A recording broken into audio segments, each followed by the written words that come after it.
તો આ તરફ આવતીકાલે સીએમ ભૂપેન્દ્રભાઈ પટેલ અંબાજીમાં 950 કરોડના વિકાસ કામોનું ખાતમુહૂર્ત અને લોકાર્પણ કરવાના છે। અંબાજીને મોટી ભેટ મળવા જઈ રહી છે। પ્રથમ તબક્કાના કામોમાં Shakti corridor, multi level parking, underpass road, Divya Darshan ચોક, શક્તિ પથ, ટુરિસ્ટ એમિનિટીઝ, સતી ઘાટ, ગબ્બર પ્લાઝા અને યાત્રી નિવાસ જેવી મુખ્ય સુવિધાઓનો સમાવેશ થાય છે। મુખ્યમંત્રી સવારે ગાંધીનગરથી હેલિકોપ્ટરમાં ચીખલા હેલિપેડ ઉતરશે અને ત્યારબાદ અંબાજી મંદિરમાં દર્શન કરશે।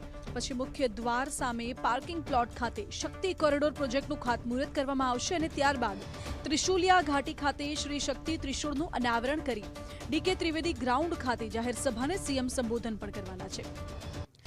महत्वपूर्ण है कि अंबाजी मंदिर वहीवटी तंत्र द्वारा स्वच्छता और सुरक्षा की तमाम तैयारीओ पूर्ण कर लेवामां आवी छे। आ प्रोजेक्ट पूर्ण थता ज अंबाजी अयोध्या, वाराणसी और उज्जैननी जेम विश्व कक्षानुं तीर्थ स्थान बनशे।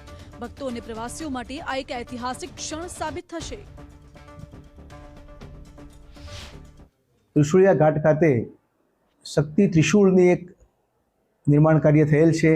त्यानुं लोकार्पण अनावरण माननीय मुख्यमंत्री श्री एमना वरद हस्ते करशे અને ત્યારબાદ ડીકે ત્રિવેદી જે ગ્રાઉન્ડ છે એમાં માનનીય મુખ્યમંત્રીશ્રીની સભા પણ યોજાવાની છે।